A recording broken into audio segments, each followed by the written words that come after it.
Have you ever loved someone so deeply that the thought of letting them go felt impossible? But somehow you knew you had to? That was me. Her words still echo in my mind.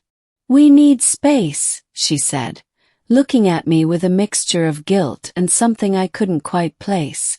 I nodded, forcing a smile, even though my chest was tightening like someone had wrapped it in ice.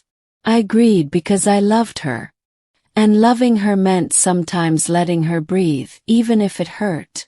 We had been together for 4 years. 4 years of late-night talks, shared dreams, and that kind of intimacy that makes you believe the world is exactly as it should be. I thought we were building something permanent. But that evening, in the quiet of our apartment, she said those words, and the foundation of my world began to crack. I tried to understand. Maybe it was the stress from work or school or the pressure we put on ourselves. Maybe she was feeling trapped, and maybe I wasn't giving her enough space. I told her, "Okay, get it.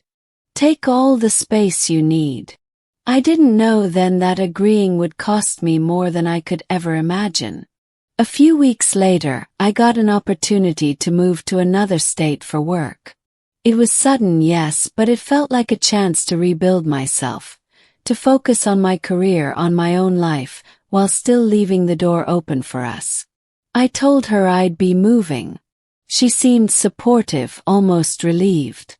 I tried to read her expression, hoping for a glimmer of the love I knew was still there. But there was nothing. Just space. The first few months were brutal. Every night, I'd lie awake thinking about her. I would scroll through old messages, replay moments in my head, and imagine her life without me in it. I tried to tell myself I was giving her what she needed, but deep down, a part of me was breaking. And then came the text. "Hey, we should talk." My heart raced. Could it be? Was she realizing she still wanted me? I hesitated, then called her. Her voice sounded different, distant, unfamiliar. "I've been seeing someone," she said, almost casually. Froze. The words didn't sink in at first, as if my brain refused to translate them into reality. "Seeing someone," I repeated, my voice cracking. While we were taking space. She didn't apologize. She didn't pause to explain. She just said, "It's complicated. I didn't mean for it to happen this way, but it did. I think it's better for both of us if we move on." I couldn't breathe. I sat on my couch, staring at my phone, willing the words to disappear, to make it a bad dream. But they didn't. They were real. Every letter burned into my mind. For weeks, I replayed every memory, every laugh, every late-night conversation, looking for signs, clues, anything I missed. And slowly, the truth hit me. I had been replaced quietly, while I was trying to honor her request for space.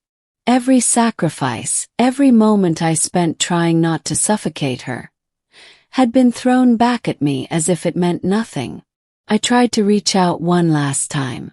I wanted answers, closure, maybe even a chance to fight for us. But she didn't want to talk. She didn't even respond to my messages. The love I thought was mutual had been one-sided. There's a particular night that haunts me.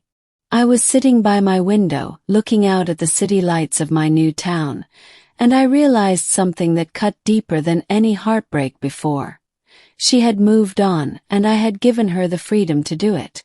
I had let her go willingly, trusting that our bond was stronger than the temporary space she asked for. And she had betrayed that trust. I won't lie, it took me months to stop thinking about her every day, to stop wondering what she was doing, who she was with, and if she ever thought about me the way I thought about her. But in that pain I learned something important. I learned that love, no matter how real, cannot force someone to stay. And giving someone space doesn't guarantee they will choose you in the end.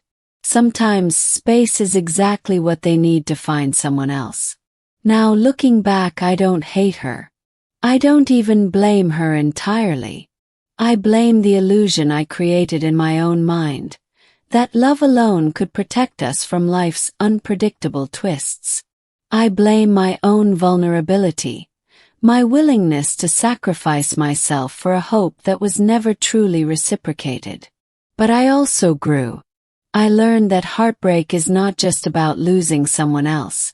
It's about finding yourself in the pieces they leave behind. I moved on, rebuilt my life, and eventually, I stopped letting her memory dictate my happiness. And though a part of me will always remember her, that part is no longer shackled by betrayal. So, if you're listening and you're going through something similar, I want you to know this. Giving someone space doesn't make you weak. Loving someone fully doesn't make you naive. And being betrayed doesn't erase your worth. You'll feel broken, you'll feel lost, but eventually, you'll find the strength to stand again. And when you do, you'll realize that what was taken from you was never truly yours to begin with. And that's okay. Because sometimes, losing someone is the only way to find yourself.